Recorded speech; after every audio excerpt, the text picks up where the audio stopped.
I don't get to see my mother very often because of my sister. It's not worth the brain damage. So when I do come to town, I stay in hotels. I've seen when the medication doesn't work, because that's the excuse. There's always an excuse when Lori, goes off the rails. And she gets mad, she gets like those cobra eyes. And I imagine she could hurt me or scare me. I don't really believe that she would kill me, but I'm not sure. If my mother wasn't alive and my sister got into an angry fit, she could maybe trip me down the stairs if she thought she could get away with it.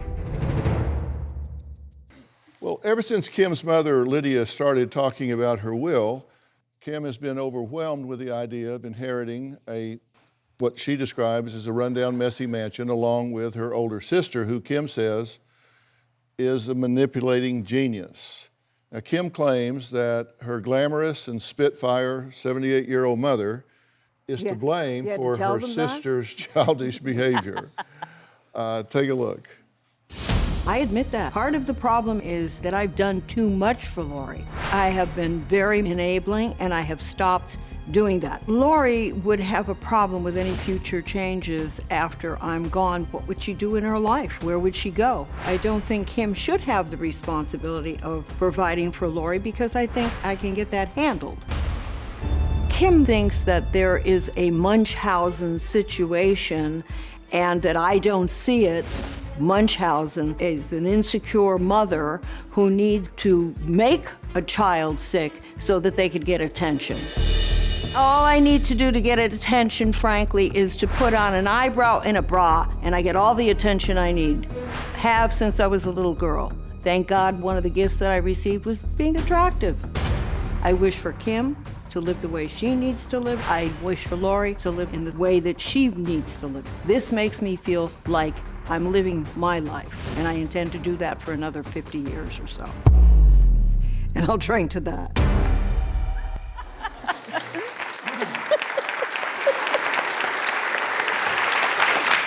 Lori says both her mother and sister have always looked down on her because of her mental illness, as she describes it.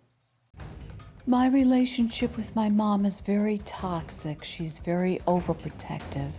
Oh, I didn't sleep very well, and I just want to go downstairs and relax. And you just got off that medication, didn't you? She tends to talk down to me. She makes me feel incompetent in front of people. It embarrasses me and it affects my self-esteem. She's been making me feel like this all my life. I think she does it because of my OCD and my clinical depression, and because I have emotional problems. We get along most of the time, but when we argue, it's because she gets impatient with my illness. My OCD causes me to worry about everything. My OCD causes me to check things all the time. There is always a constant fear of getting ill, getting sick, dying, that type of thing. My sister Kim always looked down on me because of my illness, and she's always been afraid of me. She's even said to my mother multiple times that she thought I was going to kill her, but that is not true. My sister Kim makes herself the victim. My fear is I might end up alone in this world and maybe end up homeless, or with no one to love me, no one to care for me. I wonder how I'm going to make it. I wonder how I'm going to survive. I would say to Kim, I hope that someday we can be close and we can get along. I hope you can help me.